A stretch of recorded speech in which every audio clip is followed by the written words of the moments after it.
चलिए तो बच्चा लोग आज हम लोग बात करना शुरू करेंगे स्ट्रक्चर ऑफ लीफ के स्ट्रक्चर ऑफ फ्लावर के डिस्कशन से। जैसा मैं कल बात कर रहा था लास्ट क्लास में, हमारा फ्लावर में दो स्ट्रक्चर ऐसा था जिसको हम बोले थे असेसरी। किसको कहते हैं असेसरी? आप लोग पूरा एक तो नोट्स आपके पास कॉलेज है नहीं लिखा था? बच्चा लोग ये गलत बात है। आपको आपका काम अपने साइड से पूरा नहीं लिखा, कोई बात नहीं, स्टार्ट कर देना था, आना लिख ली तब तक बहुत टाइम मिल गया था। काम को टालिए, काम जमा होता चला जाता है। देखो करना है, ये तो तय बात है। अब या तो थोड़ा थोड़ा हर दिन करो या एक ही दिन सब दिन के बदले करो, करना तो है ना। बिना किए तो काम होगा नहीं। ऐसा तो नहीं है कि तुम पढ़ लोगे नोट्स नहीं लिखोगे। अगर नहीं लिखोगे तो एग्जाम में क्या लिखोगे, है ना। एग्जाम में चीट बनाने के लिए भी नोट्स होना जरूरी है। कम से कम पेज कॉपी में लिखा है बच्चों को, कॉपी फाड़ करके जाएंगे, कम से कम नोट्स पूरा। और दूसरा काम प्रैक्टिकल फाइल आपको लिखकर जमा करना होगा। अच्छा, आपके एग्जामिनेशन का शेड्यूल भी आ गया है, पता है ना? 11th का भी एग्जाम होगा बिहार बोर्ड में, शेड्यूल आ गया है। पेपर मतलब पता है ना? बता देते हैं 11 नहीं पता तो एक मिनट कौन बता रहे हैं।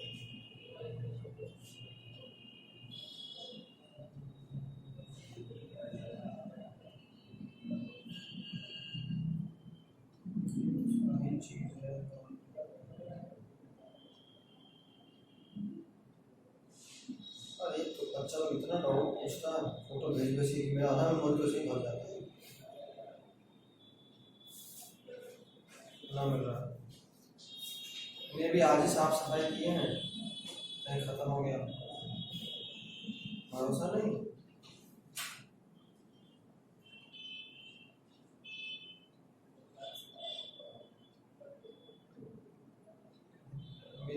देखते हैं मिलेगा तो बता भेज वैसे आ गया।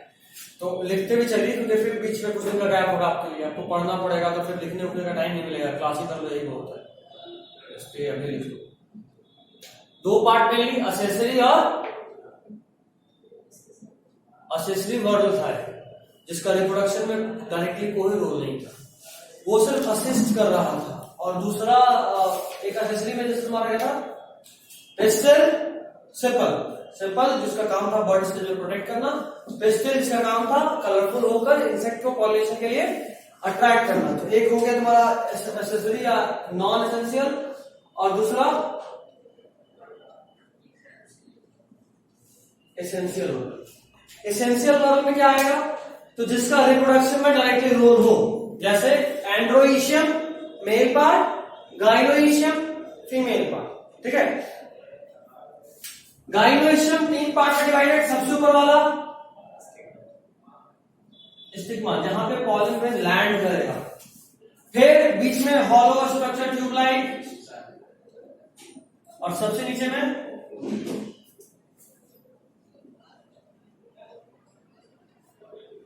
सबसे नीचे। बात करें इधर, ये तो पेटल है, कलरफुल था, काम था इंसेक्ट्स को अट्रैक्ट करना फॉर पॉलिनेशन। ये कौन है, काम था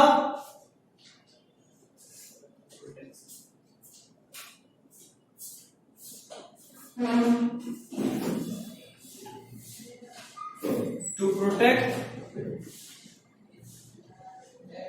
फ्लावर इन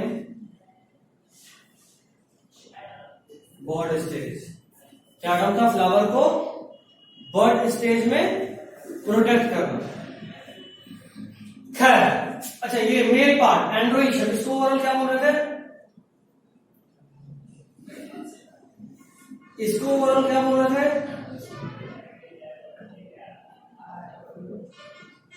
एंड्रोइशियम। इसका भी दो पार्ट, एक ये वाला जिसको बोले फिलामेंट, और टॉप पे टिपिकल बाइलोब मतलब इसमें 2 लोब होता है। देखो इस तरह का जुड़ा हुआ स्ट्रक्चर है, 2 लोब, एक इधर एक इधर, एक और एक, 2 lobe. Typical bilobe structure called anther के अंदर पॉलन ग्रेन बनता है, एंथर के अंदर पॉलन ग्रेन बनता है। क्या ठीक है, इसका नाम क्या है? इसका नाम है मदर एक्सिस। क्या नाम है?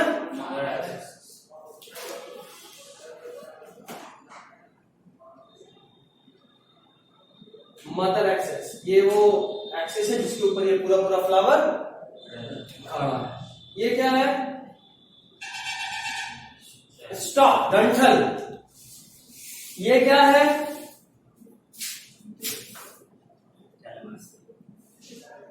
थैलेमस, जिसके ऊपर पूरा फ्लावर है। थैलेमस के ऊपर पूरा फ्लावर। ये कौन सा है? ये क्या है? इसका नाम है bract. Typical small leaf like structure. ये एक लीफ लाइक स्ट्रक्चर है जो हर फूल के स्टार्टिंग कॉर्नर पे होता है। एक टिपिकल लीफ लाइक स्ट्रक्चर है जो हर फूल के स्टार्टिंग कॉर्नर पे होता है। और तो छूट नहीं रहा है, देखिए छूट रहा है। थैलेमस का एक और नाम है रिसेप्टेकल। ये भी इंपॉर्टेंट बात है। थैलेमस का एक और नाम क्या है? रिसेप्टेकल। दो है, एक एक्स्ट्रा।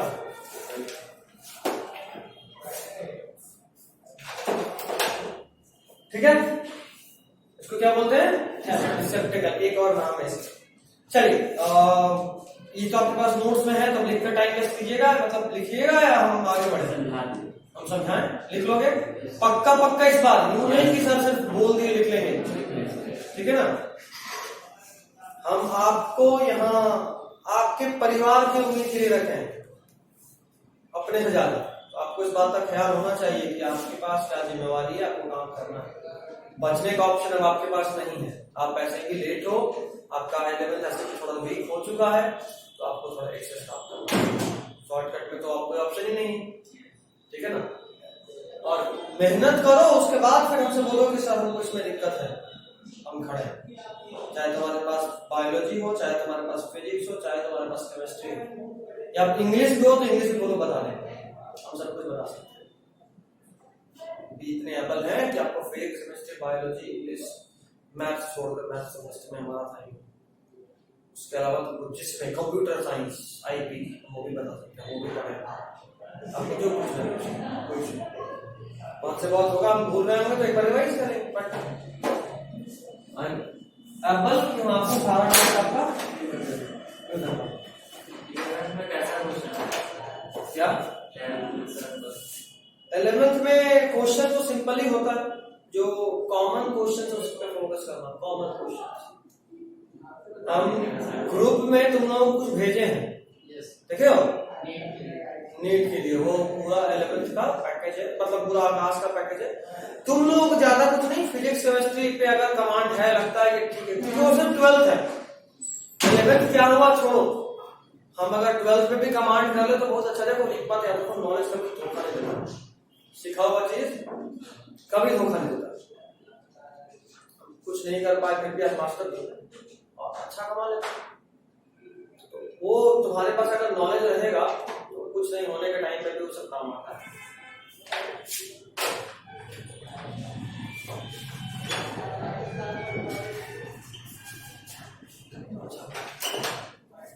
ठीक है, तो अपने पास नॉलेज को जमा कर रखिए, जितना सीख सकते सीख लीजिए। वो जो पैकेज हम आपको भेजे हैं वो आकाश का है, आप लोग देखे हो? आकाश का एक और होगा, दो है, दोनों सेम ही। तो वहां पे खास बात यह है ना कि जो पैकेज भेजे हैं उसमें botany, zoology, physics, chemistry 4 section करके चैप्टर वाइज कुछ क्वेश्चन दिया हुआ है, जो बहुत इंपॉर्टेंट है, बहुत अच्छा है। तो आपको जिस कम से कम बायोलॉजी में तो हर चैप्टर सॉल्व करना है। बायोलॉजी में जो आप हमसे पढ़िएगा आप हर सॉल्व करेंगे, कोई दिक्कत नहीं है। जैसे अभी हम आपको जितना पढ़ाए और आज जितना अंत तक पढ़ाएंगे, अभी हमारे पास कितना 50 मिनट है, 5:15 छोड़े, उतने में आप जो कुछ भी पढ़िएगा कम से कम 5-6 क्वेश्चन तो आप बना लीजिएगा उसका, सिर्फ आज के क्लास इस पैकेज। जबकि एकदम हाई लेवल है, सिर्फ एनसीईआरटी में आपको पढ़ाने वाला है। एनसीईआरटी ही बायोलॉजी में नीट का बेस है। तो बायोलॉजी तो पूरा ही, फिजिक्स केमिस्ट्री का आप जो पढ़ रहे हैं उसको एक बार ट्राई करके देखिएगा, होगा तो ठीक है, नहीं होगा तो कोई बात नहीं, ठीक है। वो है आपके लिए, बस मन हो तो कीजिए, नहीं मन तो नहीं कीजिए, बट बायोलॉजी में कीजिएगा क्योंकि उसमें ज्यादा समय भी नहीं लगेगा। क्वेश्चन पढ़े आता है तो ठीक है ये आंसर होगा, नहीं आता तो नहीं सर ये नहीं आता, बात खत्म। फिजिक्स थोड़ा जाएगी न्यूमेरिकल है, जब पूरा बना लेंगे तब समझ में आया कि आंसर गलत है, तो हमको नहीं आता था, ऐसा थोड़ा ना होगा। बायोलॉजी में तो देखते ही पता है क्या आ रहा है क्या नहीं आ रहा है, तो अपने आप को उस तरह से रेडी कीजिए ताकि लास्ट मोमेंट में कहीं कुछ धोखा ना हो जाए, ठीक है। लड़ते लास्ट टाइम तक देखा जाएगा। अगर 12th ठीक ठाक चला तो फिर हम अपना 11th वाला लेक्चर आपको फ्री ऑफ कॉस्ट करें, पूरा 11th हम आपको देंगे जो हम पढ़ाएं, कि मेरे पास सब चीज रिकॉर्डेड है, ठीक है। मौका निकालिए, पढ़िए और अच्छा कीजिए। आप अपने लिए और अपने परिवार के लिए कितना अच्छा करना चाहते हैं तो आप पे डिपेंड करता है कि आप कितना मेहनत कर सकते हैं। कर सकते हैं तो अच्छा कीजिएगा, नहीं कर सकते तो नहीं कर पाइएगा, सिंपल सा बात है। किसी के चाहने से, किसी के बोलने से, किसी के डांटने से किसी का कुछ नहीं होता है, अपना अपना करना होता है। आप कितना जिम्मेवारी ले रहे हैं ये आप जानते हैं, तो आपको उसी अनुसार काम करना कीजिए, काम कीजिए, फिर बोलिए सर ये दिक्कत है, देखते हैं, चाहे कोई पेपर हो, तो पहले बोल दिया, आज ही बोल दिया, कोई पेपर हो, जब दिक्कत हो सर हमको यहाँ दिक्कत है, चलिए। ये बात हुआ एक फ्लावर का ओवरऑल। अब हमारा बात होगा प्री फर्टिलाइजेशन स्ट्रक्चरल इवेंट से। पूरे फर्टिलाइजेशन को या पूरे सेक्सुअल रिप्रोडक्शन को 3 पार्ट में बांटा जा सकता है। पहला पार्ट आपके बॉडी में रिप्रोडक्शन होने से पहले का तैयारी, मतलब अगर आपको रिप्रोड्यूस करना है और अगर आप एक मेल है तो पहले आपके बॉडी में 3-4 चेंज होना चाहिए। पहला आपके बॉडी में गैमेट बनना शुरू होना चाहिए, मतलब आपका सेक्सुअल स्ट्रक्चर मैच्योर होना चाहिए, स्पर्म बनेगा तभी आप फर्टिलाइज कर सकते हो। दूसरा, आप फिजिकली इतने स्ट्रांग होने चाहिए कि आप किसी फीमेल पे ग्रिप बना सकें, फीमेल को कंट्रोल कर सकें, क्योंकि आपको उसके बॉडी के अंदर इंसेमिनेट करना है। तीसरा बात, चूंकि आपको बॉडी के अंदर इंसेमिनेट करना है, आपका पेनिस इतना स्ट्रांग और इतना मैच्योर होना चाहिए कि वो फीमेल वेजाइना में एंटर कर सके। जब फीमेल रिप्रोडक्शन पढ़ेंगे इस चैप्टर के बाद अगला चैप्टर तो वहां डिटेल में जानेंगे कैसे क्या होता है, बट इतना चीज होना जरूरी है। यह है प्री फर्टिलाइजेशन का तैयारी। अब फर्टिलाइजेशन और पोस्ट फर्टिलाइजेशन मेल में तो होता नहीं, फीमेल में होता है, तो खैर फीमेल में भी प्री फर्टिलाइजेशन वाला तैयारी होगा, वहां भी एक बनना जरूरी है। यूट्रस इतना स्ट्रांग हो कि बच्चे को होल्ड कर सके, वेजाइना इतना स्ट्रांग हो कि पेनिस इंटर आए और वो मे भी फटे वटे ना होना चाहिए। स्पर्म को न्यूट्रिशन मिलते रहना चाहिए, ओवरी को मतलब एक जो ओवरी से रिलीज हुआ वो यूट्रस तक पहुंचना चाहिए, सारा तैयारी होना जरूरी है। उसके बाद फर्टिलाइजेशन होने के बाद इम्प्लांटेशन तक का तैयारी। फर्टिलाइजेशन के बाद एक इतना स्ट्रांग कि भाई पेनिस मतलब स्पर्म को इंटर करने दे। कई बार ऐसा होता है कि स्पर्म इंटर करा है कि फट गया, कई बार ऐसा होता है कि इतना स्ट्रांग है कि स्पर्म इंटर नहीं कर पाया। एब्नॉर्मलिटीज तो कुछ भी तरह का हो सकता है। कई बार ऐसा होता है ब्लॉकेज होता है, वेजाइना ब्लॉक है, फैलोपियन ट्यूब ब्लॉक है, तो उधर से एक आ रहा है या स्पर्म आ नहीं पा रहा है, तो स्पर्म पहुंच तो गया लेकिन जब तक फर्टिलाइजेशन नहीं हुआ काम नहीं हुआ। खैर चलो फर्टिलाइजेशन भी होगी। पोस्ट फर्टिलाइजेशन इम्प्लांटेशन, यूट्रस से जुड़ना चाहिए, 9 मंथ तक उसका पूरा केयर होना चाहिए। यूट्रस इतना स्ट्रांग और इतना स्ट्रेचेबल होना चाहिए कि बच्चा 9 महीने में जब बहुत बड़ा हो जाए, एक सेल से बढ़ के, तब भी पेट नहीं फटना चाहिए, यूट्रस नहीं फटना चाहिए, नहीं तो मर जाएगी मदर भी और बच्चा भी। यह पोस्ट फर्टिलाइजेशन का तैयारी। उसके बाद डिलीवरी के वक्त इतना स्ट्रांग बॉडी होना चाहिए कि बच्चा बाहर तक डिलीवर करा जा सके, नहीं तो वो इतना पेनफुल सिचुएशन होता है, कई बार मां मर सकती है। प्रैक्टिकली तुम लोग को कभी नहीं बताया, लेकिन प्रैक्टिकली जो pen at the time of delivery होता है उसको फील करने का एक तरीका है। अगर शरीर का 206 का 206 हड्डी एक साथ तोड़ दिया जाए तब जितना दर्द होता है उतना दर्द डिलीवरी के वक्त होता है। ये इतना पेनफुल है, कोई मेल उसको झेल ही नहीं सकता उस दर्द को, इतना ज्यादा दर्द होता है। वो सिर्फ फीमेल बॉडी ही झेल सकता है, उसको इस तरीके से डिजाइन करा गया है। उसमें उस वक्त से डिलीवरी के वक्त रिलीज होता है कुछ खास हार्मोन्स जो उस दर्द को झेलने में मदद करता है। पूरा फट जाता है मांस, बहुत पेनफुल है नॉर्मल डिलीवरी। और ऑपरेट कर दिए फिर तो बात ही खत्म, आप तो ऐसे ही पेट फाड़ दिए हो, तो इतना सिंपल कुछ नहीं होता। खैर ये सब बातें अपनी। तीसरा बात अगर हम करें इन सब के अलावा प्री फर्टिलाइजेशन, पोस्ट फर्टिलाइजेशन, ये तो सेक्सुअल रिप्रोडक्शन। सेम यही पैटर्न फ्लावर में भी होगा, क्योंकि फ्लावर में भी अगर सेक्सुअल रिप्रोडक्शन होना है, पहले फर्टिलाइजेशन से पहले मेल गैमेट और फीमेल गैमेट बनेगा, फिर उन दोनों को पास लाने का तैयारी करा जाएगा, जैसे मेल में हुआ था। अगर पेनिस इरेक्ट नहीं हो पाएगा तो क्या कभी, अगर वो हार्ड नहीं हो पाएगा तो क्या कभी फीमेल वेजाइना में एंटर कर सकेगा? नहीं, बातें करो। उसी तरीके से यहां भी इस तरीके का एजेंट होता है जो पॉलन ग्रेन को स्टिग्मा तक पहुंचाए। उसके बाद पॉलन ग्रेन जब यहां लैंड कर गया, यहां से यहां तक पहुंचकर उसको फर्टिलाइज करें, और एक बार जब फर्टिलाइजेशन हो गया तो उसके बाद ये पूरा फ्लावर बेकार, अब तो हमको फ्रूट और सीड बनाना है, उसका तैयारी pre fertilization, fertilization, post fertilization. आज हम बात करेंगे प्री फर्टिलाइजेशन। मेन बात होगा इसमें एंथरमा मतलब पॉलन बनाना, ओव्यूल बनाना और पॉलन को स्टिग्मा तक ट्रांसफर करना, ये आएगा फर्टिलाइजेशन से पहले का बात, ठीक है। उसके बाद एक्चुअल ट्रांसफर फर्टिलाइजेशन और फिर फर्टिलाइजेशन के बाद क्या। सुनिए पॉइंट स्टार्टिंग से देखते हैं। Much before the actual flower is seen on a plant, the decision that plant is going to flower has taken place. Notes अगर फोन में तो फोन ही देख लो। अच्छा, तीनों में से कोई फोन लेके नहीं चलते हो? क्या बात है, फोन मिला नहीं है, क्या छोड़ दियो? पर्सनल फोन नहीं, अभी के टाइम में तो फोन जरूरी है। एक काम कर सकते हो, छोटा फीचर फोन अपने पास हमेशा रखो, बटन वाला फोन, ठीक है, कि आपको कभी कोई इमरजेंसी हो, कभी कोई बात हो तो किसी एक के भी पास हो, तो सबके घर पे अगर अगल बगल सब रहते तो इन्फॉर्मेशन पहुंच जाएगा। एक फीचर फोन अपने पास, कोई एक जिसके पास कोई ऑप्शन हो, है किसी के पास बटन फोन जो रख सकता है अपने पास पर्सनली के तौर पर, बटन फोन। स्मार्टफोन का जरूरत तो क्या, अगर घर पे फोन है और घर पे आप में अगर आपके पास एक्सेसिबल है तो फिर इट्स ओके। बाहर में कोई भी फोन से पढ़ाई नहीं करता है बटन फोन जो रख सकते हो पर्सनली, किसी के भी पास नहीं हो जाएगा, ठीक है।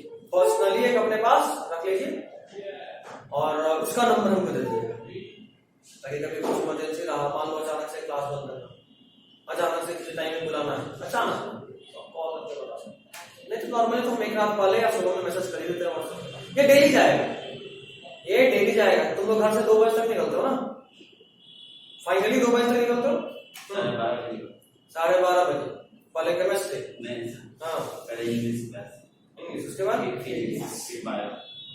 केमिस्ट्री कल होता है एमडब्ल्यू मॉर्निंग, एमडब्ल्यू में मॉर्निंग में है केमिस्ट्री। नहीं ठीक है, एमडब्ल्यू में मॉर्निंग में है केमिस्ट्री, तो फिर वो तो बात का चीज है, उसको देखा जाएगा। लेकिन एक अपने पास, ताकि 12:30 बजे के आसपास हो तो हमको अगर मैसेज करना हो 12:30 बजे के पहले करेंगे। एक्चुअली इतने क्लास के बीच में टाइमिंग, देखो टाइमिंग में ज्यादा फर्क नहीं पड़ता है। जो 4:30 आज 4:15 बुला है, नॉर्मली 4:30 होगा, 4 बजे होगा, इतना ही में हो गया। आधे घंटे के रेंज में टाइम आगे पीछे होता रहता है, ठीक है। ये 5:30 से क्लास होता तो हम आज भी 5:15 में छोड़ देंगे, तभी 15 मिनट में घर पहुंच पाएंगे। खैर ठीक है, एक फोन रख के उसका नंबर मुझे देना। बाकी लोग नोट्स नहीं है तो फिर क्या ही कर सकते हैं। अच्छा एक काम करते हैं, हम फोटो क्लिक कर लेते हैं, आप लोग वहां पे चले जाइए। अच्छा मैं ग्रुप में भेजे मैंने नोट्स,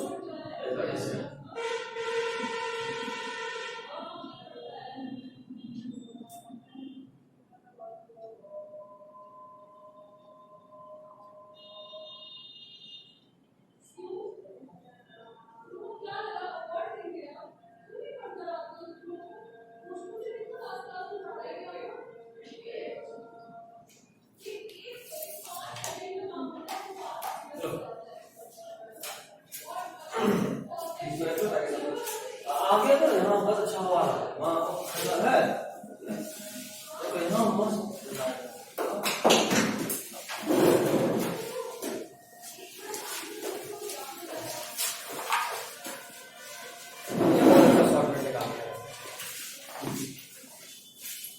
देखो बीच में रख लो, देखो much before the actual flower is seen on a plant, the decision that the plant is going to flower has taken place. बहुत पहले, इससे बहुत पहले कि फूल किसी ब्रांच में या प्लांट में दिखता है, उसके बहुत पहले ये डिसाइड करा जाता है कि अच्छा फ्लावरिंग करना है, ठीक है। दूसरा बात सेक्सुअल हार्मोन, अच्छा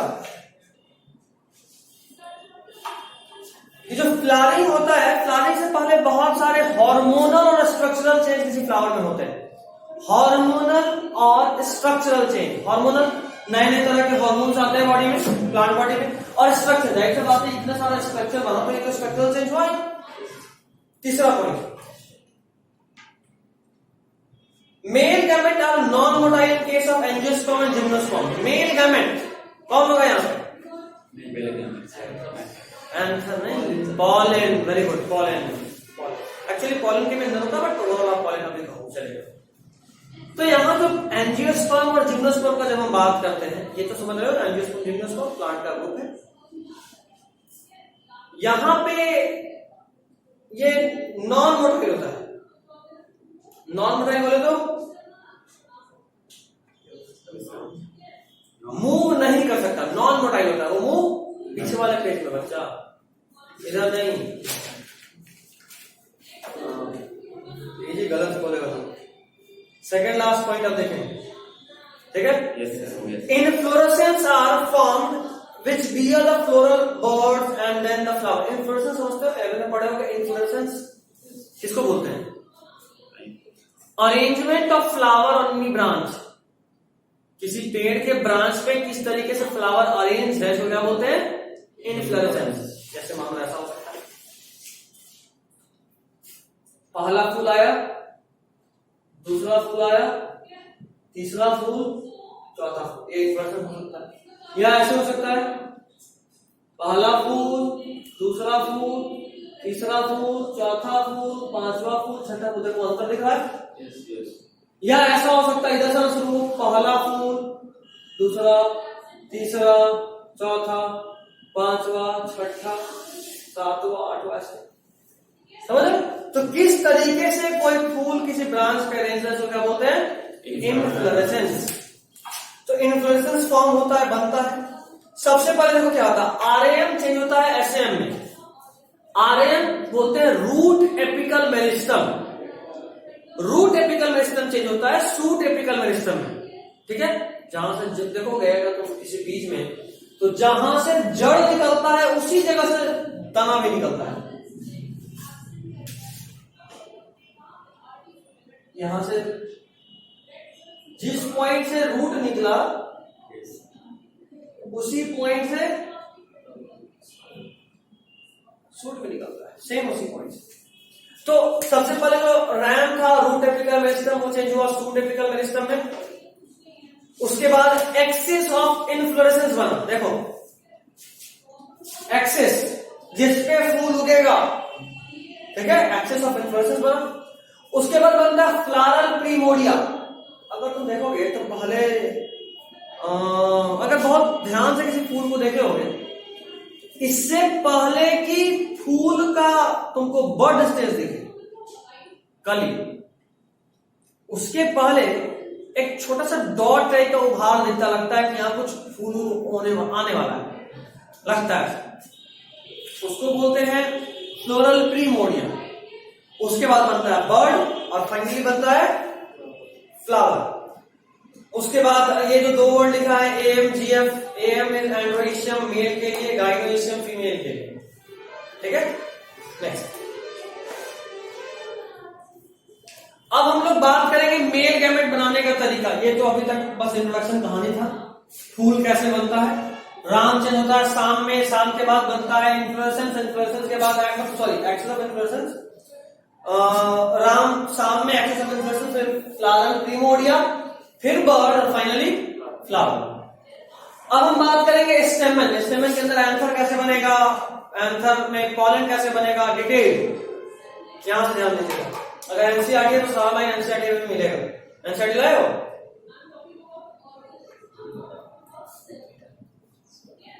खरीदे हुए नहीं एनसीईआरटी है, ठीक है। अगले क्लास से बायोलॉजी में तो हमेशा एनसीईआरटी होना बहुत जरूरी है, लेके आइए, ठीक है।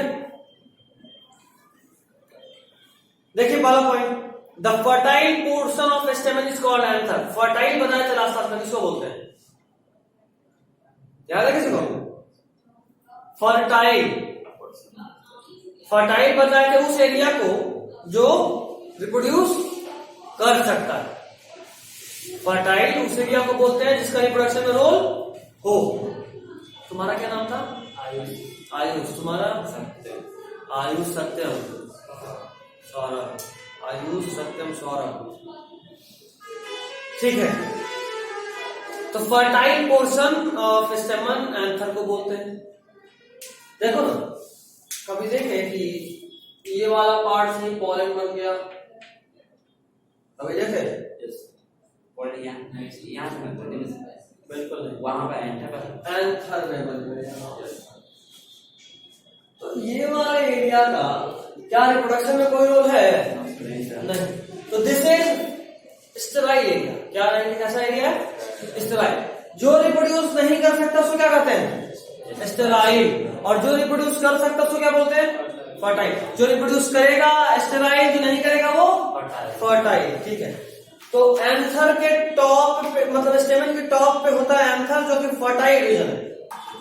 अब अगर हम टिपिकल स्टेमन का बात करें, स्टेमन किसको बोलते हैं? एंथर और फिलामेंट को मिला के बोलते हैं।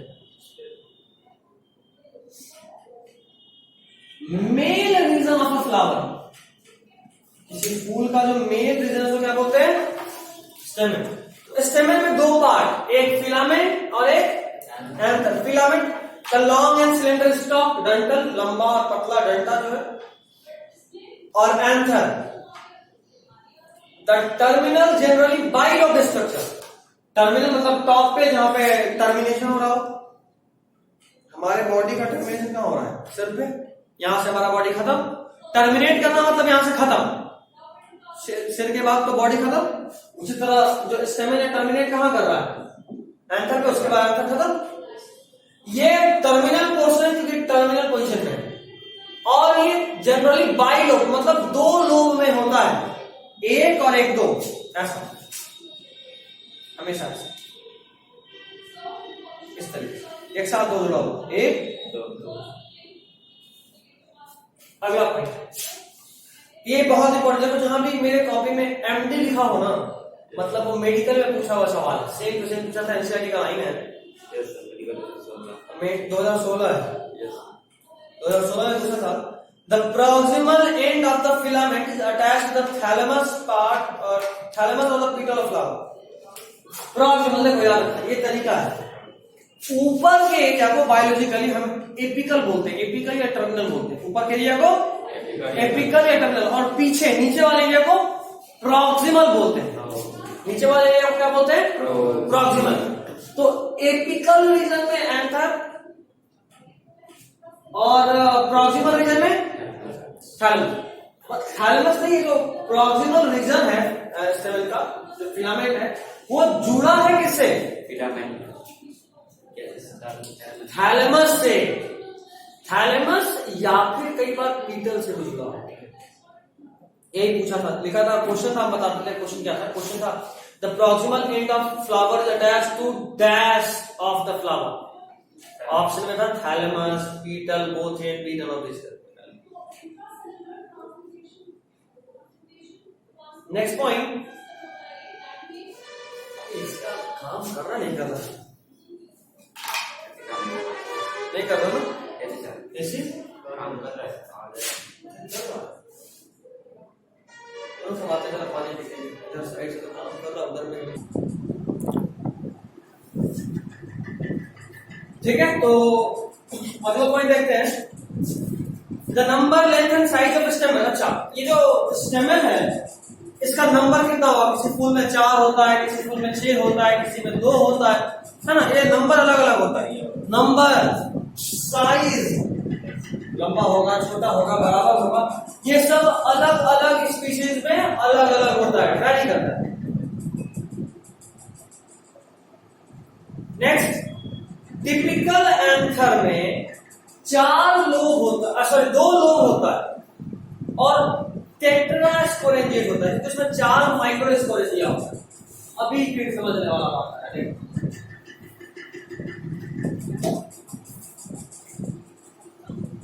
Typical anther is wide-lobed and tetrasporangiate देखते हैं। देखो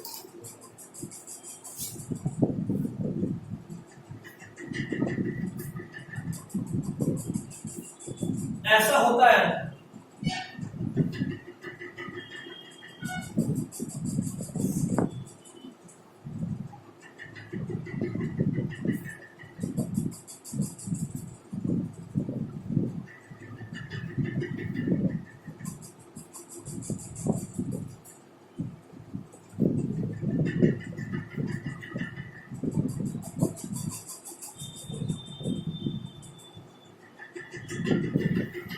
ठीक है, अगर तुम इसको जो ऐसा आंसर है ऐसा इसको ऐसे करके देखोगे यहां से, और तुम इसको ऐसे से काट करो, काटने के बाद तुमको ये कुछ ऐसा दिखेगा ऊपर से। और देखो एक दो पार्ट में देंगे हम, दो लोग, ये एक लोग है ये दूसरा लोग है, ठीक है। और बीच में इन दोनों के स्टेराइल कनेक्टिव टिश्यू होता है, जैसे मान लो तुमको ऐसा दिख रहा होता है ना, ऐसा। एक्चुअली में बीच में एक और टिश्यू होता है जो उनको दिखता नहीं है बाहर से, लेकिन होता है। तो दो पार्ट तो हमको यहीं से दिख रहा है, इन दोनों में बीच में यहां पे भी टिश्यू होता है, जो एक में एक को दो पार्ट में बांटा है, एक पार्ट दूसरा पार्ट, समझ रहे हो? तो लोब कितना, तो लोब तो दो है, लोब कितना, दो। और उस दो लोब के अंदर दो दो स्पोरेंजिया, इस वाले में देखो एक स्पोरेंजिया दूसरा स्पोरेंजिया, इस वाले में देखो एक और दूसरा। इसको यहाँ पे कैसा में टिश्यू होता है, टिश्यू होता है, इस टिश्यू का नाम होता है स्पोरेंजिया। क्या नाम होता है? माइक्रोस्पोरेंजिया। स्पोरेंजिया ये टिश्यू है जो गैमेट बनाता है। अगर वो टिश्यू मेल गैमेट बना रहा है तो इस स्पोरेंजिया का नाम होगा माइक्रो, क्योंकि मेल वाला छोटा होता है, ठीक है। और अगर यही टिश्यू फीमेल गैमेट बना रहा है इसका नाम होगा मेगा स्पोरेंजिया, क्योंकि वो बड़ा होता है, ठीक है। तो टिपिकल आंसर में बाइलोब यानी दो लोब और स्पोरेंजिया कितना, चार। Typical answer is bilobe and tetrasporangiate. कितना? Bilobe and tetrasporangiate. बाइलोब की दो लोब है और टेट्रास्पोरेंजिएट की चार स्पोरेंजिया है। स्पोरेंजिया क्या है? टिश्यू का नाम है, फर्टाइल टिश्यू है जो बाद में गैमेट बनाता है, ठीक है। ठीक है, हर लोब के अंदर दो थीका होता है। इसका नाम स्पोरेंजिया था। ओवरऑल एंथर में कितना स्पोरेंजिया? चार। ओवरऑल एंथर में कितना लोब? दो। और एक लोब में कितना पार्ट? देखो, इस पार्ट का नाम है थीका। पार्ट का नाम है, जो टिश्यू था उसका नाम क्या था? स्पोरेंजिया। ध्यान देना। तो एक एंथर में दो लोब और हर लोब में दो थीका, ठीक। एक एंथर में दो लोब और हर लोब में दो थीका, ठीक है। और हर थीका में एक एक स्पोरेंजिया। तो एक ओवरऑल एंथर में कितना लोब? दो। ओवरऑल एंथर में कितना थीका? चार। ओवरऑल एंथर में कितना स्पोरेंजिया? चार। आपको ध्यान रखना है, आपसे पूछेगा नॉर्मली जो यूज करता है typical answer is bilobed tetrasporangiate and each lobe is dithecous. Each lobe में कितना थीका? ठीक है, देखो लिखा भी है each lobe has two theca यानी dithecous. The two anther loops are separated by a deep groove and are attached to each other by a band of vasculated sterile tissue. मेरा जैसा हम आपको बोले कि ये जो कनेक्शन है ये स्टेराइल टिश्यू से सेपरेटेड होता है। हर लोब के बीच में एक स्टेराइल टिश्यू होता है। ऐसा टिश्यू स्टेराइल से क्या मतलब? रिप्रोड्यूस नहीं करेगा। फर्टाइल रिप्रोड्यूस करता है, स्टेराइल रिप्रोड्यूस नहीं करता है। और नाम क्या है इसका? कनेक्टिव नाम क्या है इसका? Connective connective. चलिए next point, the microsporangia develop further and become pollen sac. यही जो माइक्रोस्पोरेंजिया के क्या बोले, मेल बनाएगा तो माइक्रो बोलेंगे, फीमेल बनाएगा तो मेगा। तो जो भी ये मेल वाला बना रहा है स्पोरेंजिया, यही बाद में पॉलन सैक बन जाएगा जिसके अंदर पॉलन में भरा रहेगा। ठीक, आगे पढ़ लो बस। Develop further, become pollen sac. They extend longitudinally all through the length of an anther and are packed with pollen grain. ऐसा नहीं कि सिर्फ ऊपर में होते, जितना बड़ा एंथर, मान लो ये पूरा एंथर तो पूरे में भरा रहेगा। ठीक है, next, the young anther consists of homogeneous mass of meristematic cells called primary sporogenous cells surrounded by epidermis. ठीक, ये जो यंग एंथर है, देखो अभी तो स्पर्म बना, मेल है तो स्पर्म के तौर पर समझते हैं इंसानी के तरीके से, ताकि थोड़ा समझना था। स्पर्म बना, लेकिन सिर्फ स्पर्म बन जाना ही काफी नहीं, उस स्पर्म को इतना मैच्योर करना पड़ेगा ताकि वो एक में छेद कर सके, तभी तो वो एक के अंदर जाएगा। तो अभी तो सिर्फ पॉलन बना है, अभी वो इतना मैच्योर कहाँ करा कि वो अच्छे से डेवलप कर पाए। तो सिर्फ पॉलन बना। And young anther consists of homogeneous mass of meristematic cells. Meristematic cells क्या होता है, आइडिया है? Meristematic cells, permanent cells, ऐसा कुछ पढ़े होंगे। Meristematic cells वैसे सेल्स को बोलते हैं जो बाद में डिवाइड करके कोई भी सेल बना सकता है। ठीक है, दो तरह का सेल होता है, मेरिस्टेमेटिक और परमानेंट। मेरिस्टेमेटिक सेल जो डिवाइडिंग होता है, जो कुछ भी चीज को बनाता है, और परमानेंट सेल जिसके पास एक स्पेसिफिक फंक्शन हो चुका है और उसके पास एबिलिटी ऑफ डिवीजन खत्म हो चुका हो। क्या ठीक है? उसके बाद primary sporogenous cells form microspore mother cell to an inside the micro. अच्छा, इसको तो समझने के लिए थोड़ा और आगे जाना पड़ेगा, आज इतना भी रोकते हैं क्योंकि आंसर वाला एक नया टॉपिक है। अगले दिन हम 2 पॉइंट पीछे से शुरू करेंगे, तुम सबको लिख के लाना है, पढ़ के आना, यहां तक नहीं, कम से कम 5-6 पेज, ताकि अगला क्लास, ये तो वही शुरू ही हुआ है। हाँ, 5-6 पेज भी लिख लोगे ना, बस तू डायग्राम तक भी कर लोगे तो उससे अधिक अगले क्लास में नहीं होगा। कल हम आपको मैं भी सुबह बुलाएं, कल आपको क्लास नहीं है? ठीक।